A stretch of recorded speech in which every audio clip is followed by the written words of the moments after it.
Welcome to episode 26 of the Forward from 50 podcast, where we interview people over 50 who are pursuing new direction for their lives. It's an opportunity for men and women to tell their stories, their way, in their own words. I'm Greg Gerber, the founder of Forward from 50, and your host for today's show. Mike Brennan knew early in life that he wanted to be a graphic illustrator. Some of his earliest memories were about creating special greeting cards for friends or relatives and enjoying their reactions when they opened the hand-drawn cards. After graduating from high school, Mike enrolled in art school before landing a job with prestigious Madison Avenue companies in New York City who were working on behalf of some major brands. He bounced around from one company to another before going into full-time ministry. While that work was important and Mike was making an impact in the lives of others, he wasn't inspired. Even after starting his own church with his best friend, Mike often found himself doing things nobody else could or wanted to do. He was just going through the motions of life, which was depressing and unfulfilling. After his father was diagnosed with cancer and died a short time later, Mike hit rock bottom. He wondered how he arrived at that stage in life and questioned whether he could ever truly enjoy life again. He saw a therapist and began journaling, and through that he felt a tug to return to his first love, which was graphic illustration. Mike made a commitment to draw something new every day for a year, but he didn't know if he could maintain the consistency of showing up every day to create illustrations. He described his first drawing as horrible and embarrassing because Mike knew he had great artistic capacity as a young man. But Mike stuck with his one-year plan and found renewed purpose at the end. To tell us his story and how it impacted him so he could impact others, please welcome Mike Brennan to the show. Thanks for joining me today, Mike. I really appreciate your time. So I understand that you just turned 50 not too long ago, maybe a year or so ago. What are you doing now? Wow, what am I doing now? There's so many things. That's such a big question. But what life looks like for me at the current moment is pursuing my creativity, and my background is in graphic design and illustration. And that has continued to grow and evolve over time. And now I help other people embrace their creativity as well through what I call daily creative habit. And I go and speak about these things and coach creatively. And so that's some of the things I do on the work front. And then I have two teen daughters who are living with me right now and had gone through a pandemic divorce. And so life continues to evolve and shift in what next looks. What I'm doing now, I pretty much concentrate on, there's the holding loosely to what I think is coming and where I think I want to go and what I believe to be. And then there's what is today, and really trying to practice being in the moment today, embracing right now, because truly this is all we have. Exactly. That's a good point. Where do you live? I'm in New Jersey. New Jersey. And are you a lifelong resident of New Jersey?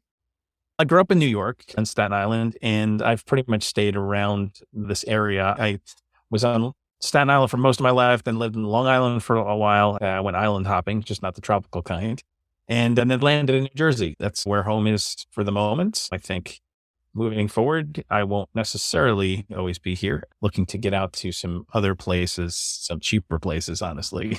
I've heard that it's a little expensive back in that part of the country.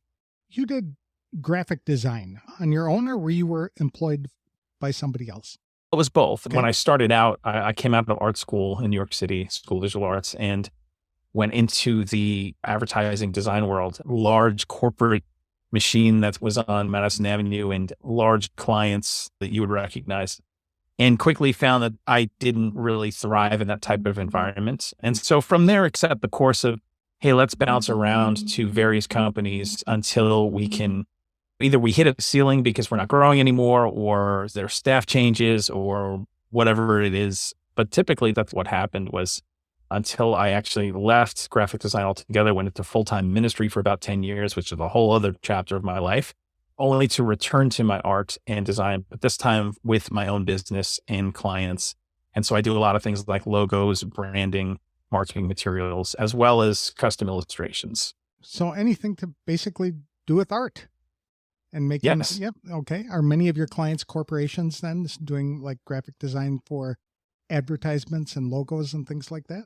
A lot of them are small business owners or entrepreneurs, honestly. Some people who are starting their businesses and they're looking for just that visual identity piece to say, okay, I know someone told me I needed a logo, so I guess I should have one. And then I talk through all the strategy pieces around that and do some consulting as well to say, here's what you may need going forward. Here's more of a complete package so that you can have a cohesive look.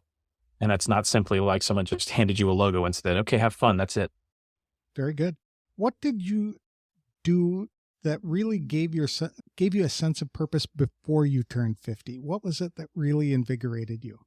I think it's always been tied to two things for me. And these things weren't necessarily in my mind things that held hands, if you will. They at times butt against each other, but it was always a sense of serving people somehow. So a lot of the people-oriented activities and interests, which is why I ended up going into full-time ministry for a little stretch there. But even at a young age, knowing that I could do something to help somebody else, like simply holding a door open for someone at a local store and seeing that, oh, that helps them feel seen and heard. And there's somehow I'm able to make an impact on their life, even if it's bringing a smile. And so my earliest memories were from making greeting cards for family members. And so this involved my creativity, drawing something, making this card, handing it over to somebody and seeing their face light up. And they're like, wow, you did this for me? That's incredible. And so I tucked that away. I didn't obviously put it in these terms when you're a kid. You're not thinking that. You're just thinking, hey, this feels good. This is fun. I want to do more of this. But looking back, I realized, oh, it's really the sense of creating something for somebody else and having an impact on someone else's life through what it is that you create. And so what it is that I have created over my lifetime has changed and evolved in some seasons. But there's always at the core of it, this sense of, I want to connect with someone else. I want to know that what I do has impact on someone else for good. That's a great goal to have. And I wish you would really push into that creating greeting cards, because the greeting cards on the market down here in Arizona really stink. So especially when you're talking about people over 50, it's always you're old, over the hill, et cetera, et cetera. Right. I think there's a market for some more encouraging kind of greeting cards. So that's Sure. Yeah, and your idea of simple acts of kindness. It's amazing how those can really work to make somebody's day, and then it automatically just spreads to other people. Just one little act of kindness. So it's neat that you're pursuing that and encouraging others to do that as well. So after you turned 50, I guess you had some challenges, but what are the things that are really motivating you now besides your daily creative habit website? Are there any things that you're involved in outside of work? Honestly, being self-employed, having my own business, so much of my time is always taken up with the next product or service or refining something. And as a creator, every day there's a new opportunity to create something new. And so there is the challenge of not always tying that creativity to my business and for monetary gain. And having navigated the pandemic and a divorce and a lot of change socially and relationally, there's still this sense of looking for other ways to connect with people. A lot of my community, honestly, is found online, which is great. And I'm thankful for the ability to do that. But sometimes locally, it's more of a challenge to find groups who really understand what it is that I do and have some shared common interests. I think beyond the work stuff, there is also the personal development stuff that I really try to focus on, the habits that I keep for myself each day and mindset, and just looking to grow and learn to evolve as I continue to face new challenges and different seasons of my life. But there's a lot of it that is just looking towards the future and saying, okay, what is it that I want life to look like? What's possible? And even though feeling like, okay, I've crossed 50 and there are certain things, it's weird. It's almost like a switch went off physically sometimes where you're like, oh, there's a pain that I didn't know or have before. But I think keeping my mind in that place where it's not inhibited by anything like that and just thinking, yeah, age is just a number. It's really your spirit and how you show up in the world that makes a difference. That's a good point. I interviewed somebody not too long ago who said that age really, truly is a number, because to a 95-year-old, a 70-year-old is very young.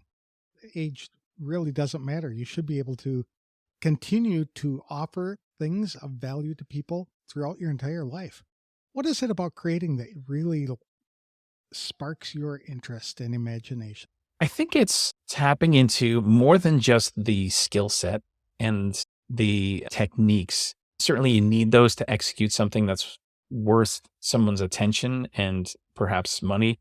But it's this idea of following your curiosity, right? Getting an interest in something and thinking like, I really want to find out more about this, or I really wonder what would this look like, or how would this function? And it's following that curiosity enough where then it becomes a reality in something that didn't exist before. And that could be something that's a drawing. That could be something that is sometimes, like I said, graphic design. It could be a song. There are so many different ways that you can execute an idea. But I think it's that process that when you engage with that, at least when I engage with that, it leads me to places that I wouldn't normally go to outside of that.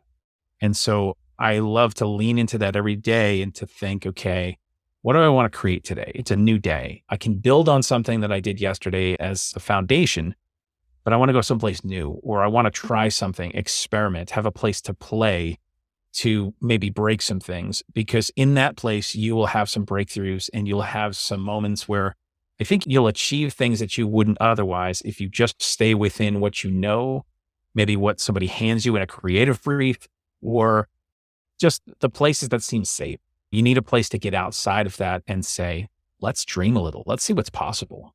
That's what I would like about creating. Writing is creating, basically. And I'm a writer by trade. And it's the being able to just step out of yourself and go where your mind takes you.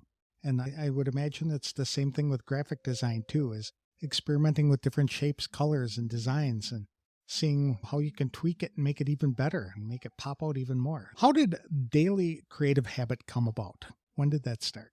So I was in this place where it was a very difficult season of my life. It was the end of the ministry years that I was involved in. And when I was in ministry, I was doing a lot of things that were not really in my gifting. I was doing things that simply someone had to do, and I was the person identified as the person who needed to step into that role.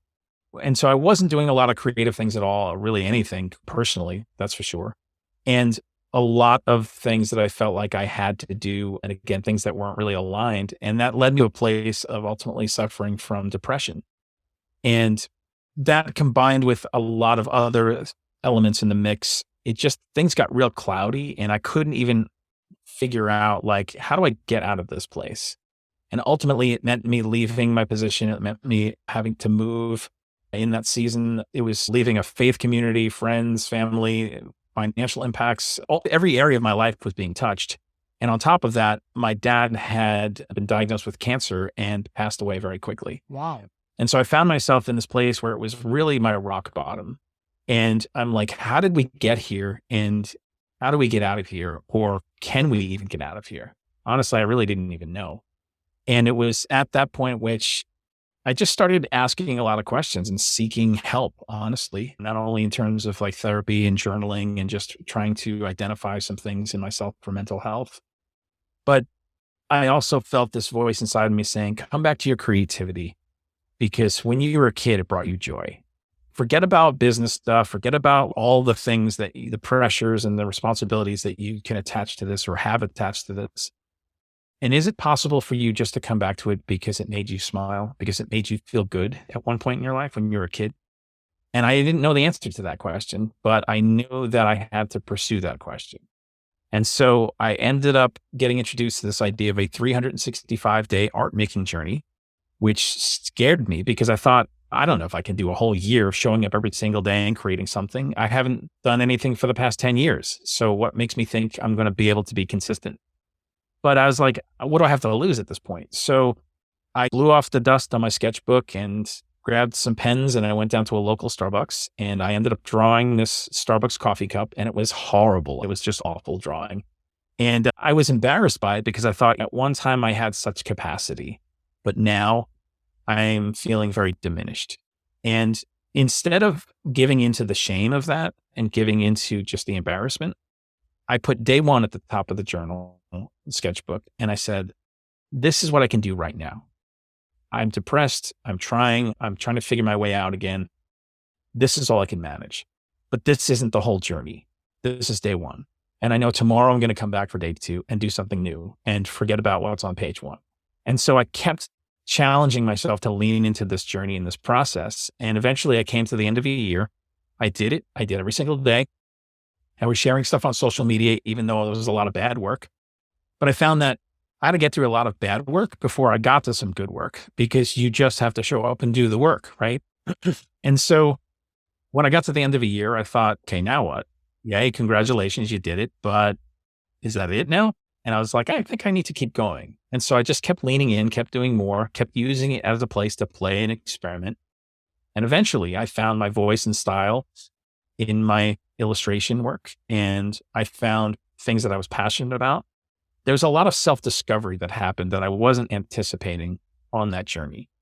And then I kept going again, and I passed a couple more years. And then I realized that this journey isn't just for me, it's actually for other people too. Because the things that I'm experiencing, I know that they will be valuable for other people. And so I started to examine my own journey and realized, oh, there were certain moments in my journey and certain key principles that were at work. And as I identified what those were, I started to talk about them and put them into a framework that I could help other people who wanted to pursue their creativity, whether it was for personal hobby type things or professionally, that people could pursue this to get some consistency in showing up and let that process take over and do things that wouldn't happen if you're just doing things in fits and spurts. And so that's where the Daily Creative Habit was born, from my own journey and showing up and exploring and experimenting, and then realizing there's value in here. There are principles at work, and then packaging that stuff up so that I speak on stages, or there's the Daily Creative Habit journal that I have that's available. There's a newsletter that I have that's free that goes out just with daily prompts and some inspiration, basically creating as many resources as I can to help other people show up and create. Because I'm like, look, when you show up to create, when you create, we all win. And that's what I want to see. I want to see us all win. I like that, Mike. The fact that you showed up, you felt Yeah. a sense to go in a specific direction, and you just made that decision. I'm going to do it. And you sat down at the Starbucks and you drew a horrible picture of a coffee cup, but that was day one. And I love that you Right. titled it Day One. And what's most important is a lot of people, I think, would say that I'm past my prime now. I was good at one time. I was really talented. This is all I can do now. Why even bother? But the fact that you continued to show up day after day for a year, I think says it all. It's just, that's how you get out of that. You get the idea. Yeah. God gives you an assignment, and it sounds to me as though this was an assignment, basically. It was taking in your natural talent, your learned skills, and your experiences, and putting it into something that's going to help other people. And so I really like the way that you did that. When you were doing ministry, what kind of ministry was it? It was a little all over the map. Okay. My first ministry job was what I call the slash job, which was, hey, we want you to do children's ministry / college ministry / worship leading / all the things that either no one else wanted to do or that were just the bottom of the totem pole. So Right. I was the slasher in ministry at first. And then I realized I have done a lot of things over my lifetime with youth ministry in various forms, and then also worship leading, and then ended up through that job, there was an evening service that brought me together back again with my best friend growing up, and we ended up planting a church together. And that was stepping more into really an associate pastor type role, a creative pastor, even though the creative part was really more tied to, because you're starting something new. And so we need to create the environment that we're going to meet in, and then also some structures and teams. And there was a little bit of worship leading in there, and then also some preaching and things of that nature. But I see how even those years were setting me up to be a better communicator and to formulate how to come up with some of these systems and structures and then execute on them. So it was certainly, nothing is wasted in the economy of life, I think, as long as you look for redemption. There's probably a lot of similarities between leading a church or a congregation and leading a community, whether it's online or offline. And that seems to be what you're doing right now with the Daily Creative Habit group. Do people join this? Is this like a membership site that people can join and be part of it? And just kind of share the experience with others, or do they get help? There's two different ways right now that you can benefit from a personal interaction as opposed to just resources that you walk through on your own. The first is the Daily Creative Habit Facebook group, which is free. It is a community where people join and just say, hey, yeah, I want to be around some like-minded creative people. And there's a lot of different creative expressions in there. Some people are visual artists, some people are writers, some people podcasters or business owners that just are creative entrepreneurs. You name it, it's in there. And I encourage people to engage with the process and then apply it to their context.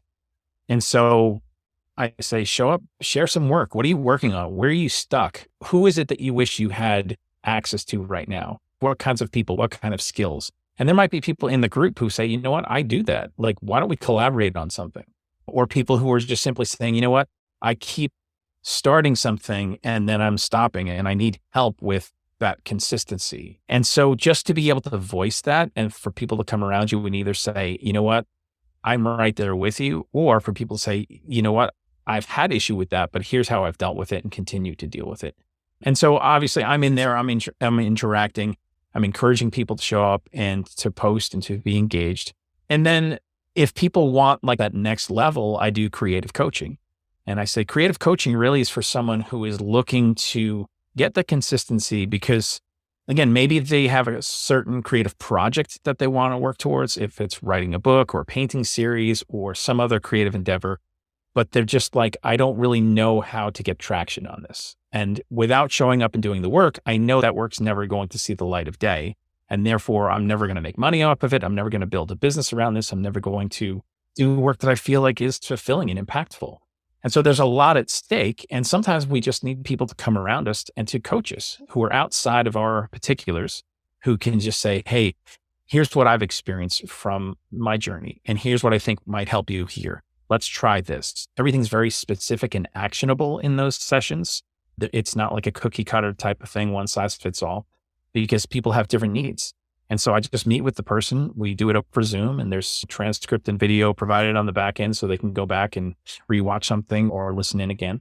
And it's all about making sure that they have action items to follow up with after the sessions. And so that they're getting that traction, they're putting in the work and there's some accountability there. The accountability is nice, but I really like the idea of being around like-minded people.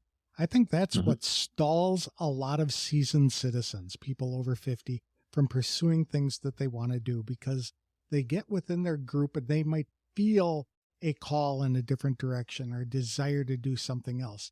And then they start, why do you want to do that? Why do you want to work so hard in retirement? Why don't you just take it easy? That type of thing. So being around people who are dreamers and creators, I think would really help seasoned citizens, people over 50, really move forward and come out of their shell. What do you think? How important is it to be around those kind of people?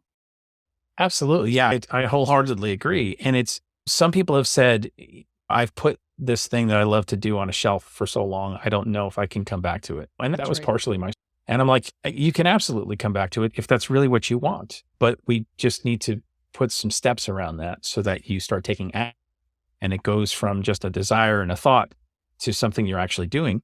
And then there's also the thought of you have opportunity to create something every single day. And whether it's in a form that you're used to or that you're comfortable with, or you want to try something completely new, like you make the rules.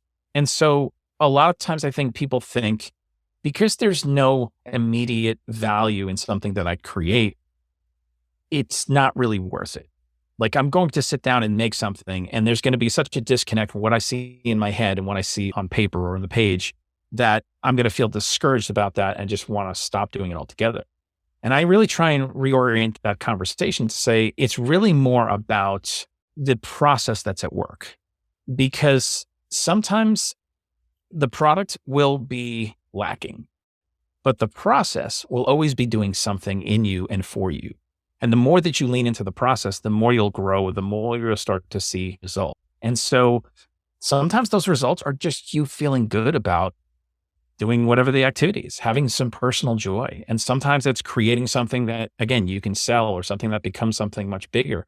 But I think it's all about the same thing, which is pursuing that, showing up, being able to ask what's possible here and build on where you've been, where you've come from. Don't let it be a barrier for entry. A friend of mine says or encourages people to fail at something cool, because a lot of people are just afraid to jump out because they think they're going to fail.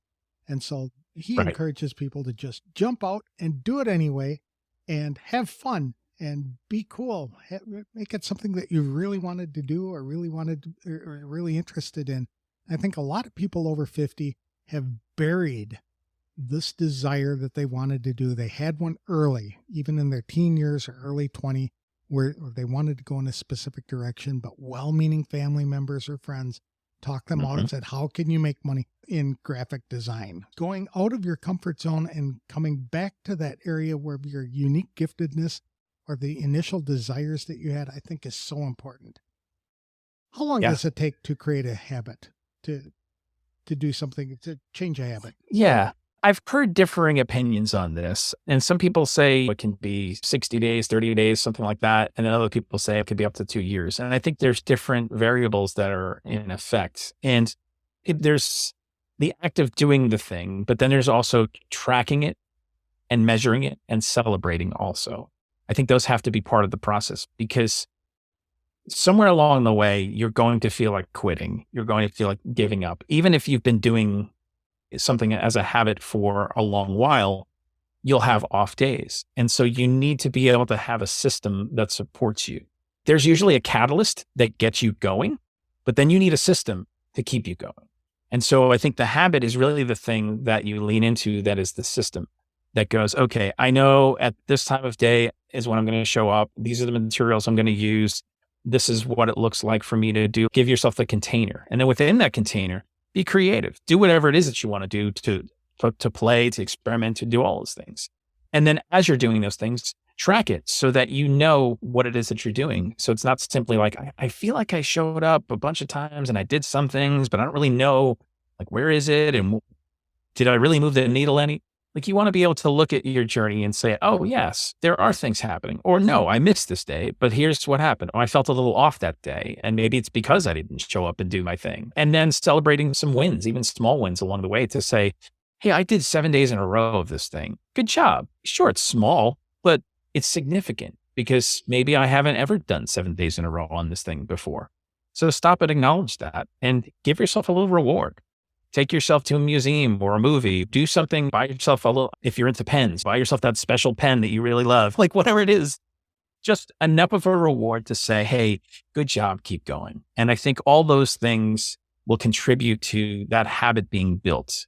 And once the habit's built, then you start to get momentum. And then you start to ride momentum, where it's like, it's not hard to show up and do these things anymore, because it's a part of just my daily routine. You had mentioned journaling, and what are the advantages of actually doing a daily journal?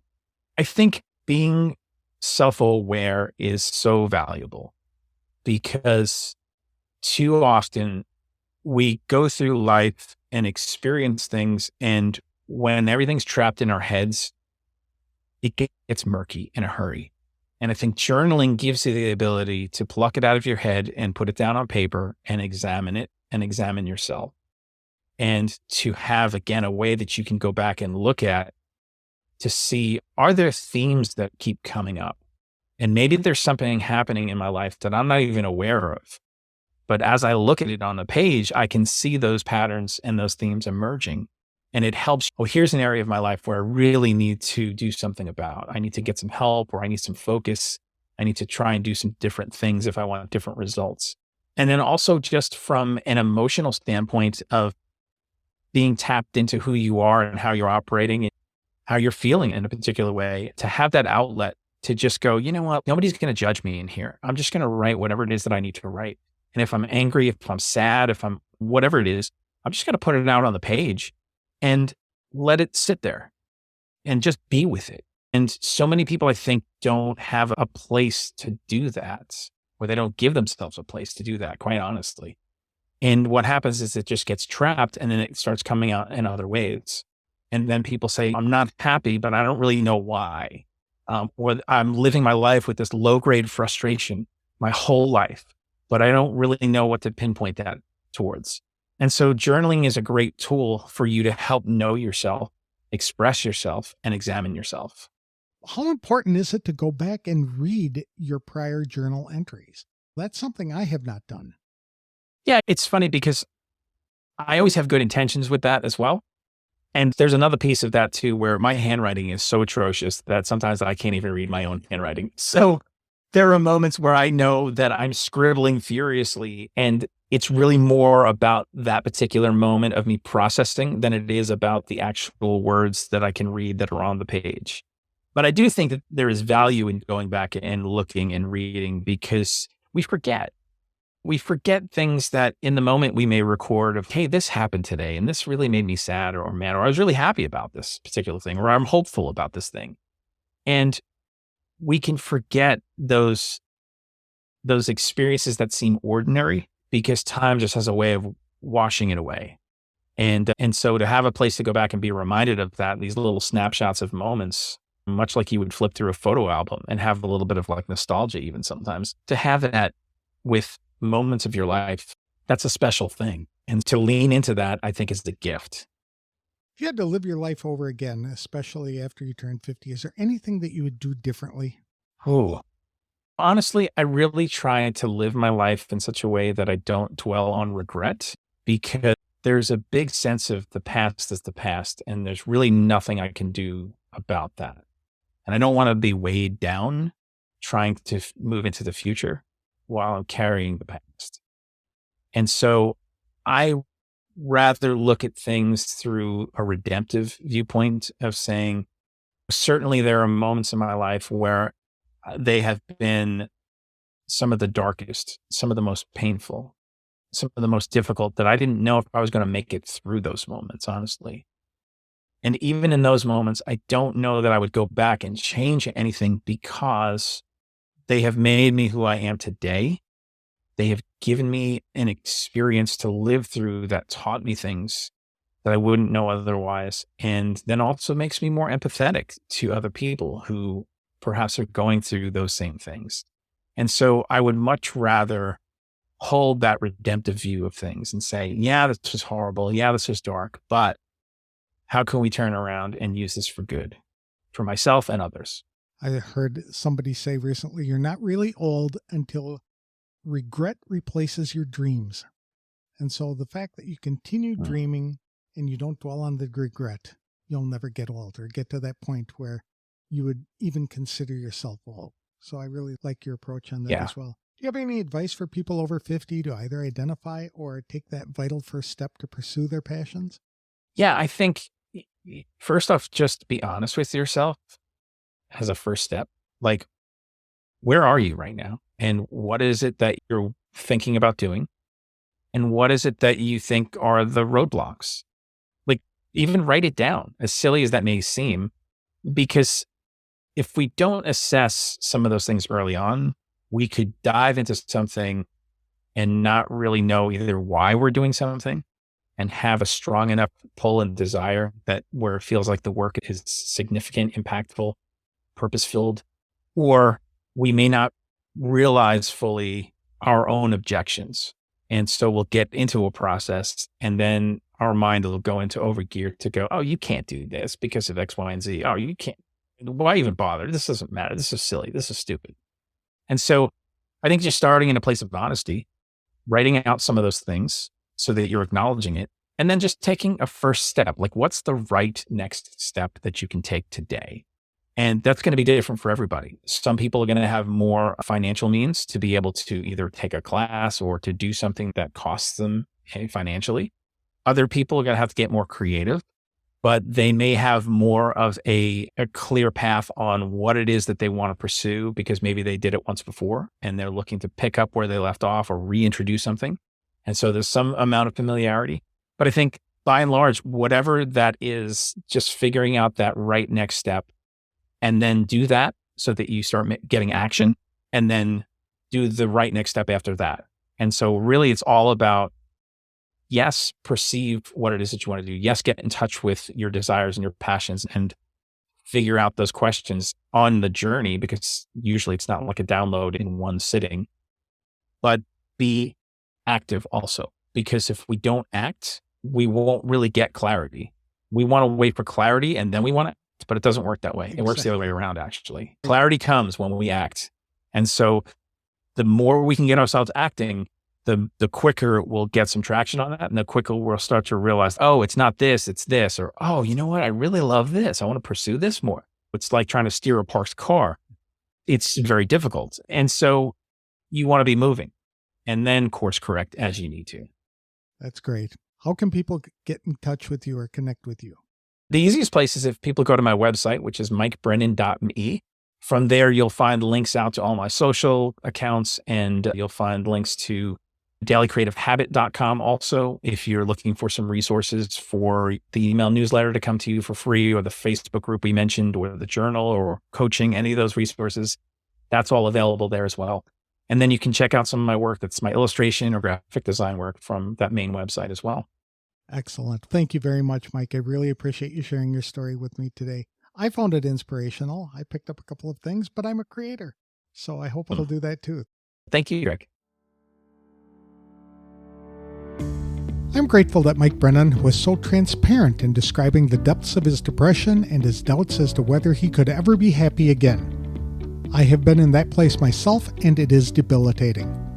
To develop a habit of showing up every day to create something, Mike had to put in place some systems to help him maintain his momentum. He also had to draw a lot of really bad things until he could start creating the dazzling illustrations he envisioned in his mind. Because Mike knew the application of certain principles was ultimately responsible for the new direction of his life, he wanted to share them with others. So Mike formed an online platform called Daily Creative Habit to help other people tap into their own creative energy. He helps them set goals, monitor their progress, and remain accountable to their commitments. Mike developed a daily creative habit journal to provide seeds of inspiration to people who may be struggling, and he backed that up with a free newsletter to give creators prompts and encouragement. For people who want some one-on-one help to gain traction on their goals or projects, Mike serves as a creativity coach. Like Mike said, I know from personal experience that if they don't show up and do the work, that idea or project will never see the light of day. They will never build a business around the idea, and they'll never make money from it. Nor will they feel like the work they do is fulfilling and impactful. Mike says he has no regrets in life because everything he has done and experienced have worked to build him into the person he is today. But people who are wondering what direction their life should take after turning 50 need to evaluate where they are right now and address any roadblocks they see standing in the way of the life they'd like to live. Once the analysis is done and people know the things they intend to pursue will be significant, impactful, and purpose-filled, then it's essential for them to take action toward their dream. Mike said if you don't act, you won't get clarity, but if you wait for clarity, then you'll never get started. Clarity comes from action, and the sooner you start acting, the quicker you'll get traction. To connect with Mike, visit www.mikebrennan.me. From there, you can find examples of his creative work, links to social media accounts, as well as to his Daily Creative Habit website and coaching services. That's all I have for this week's show.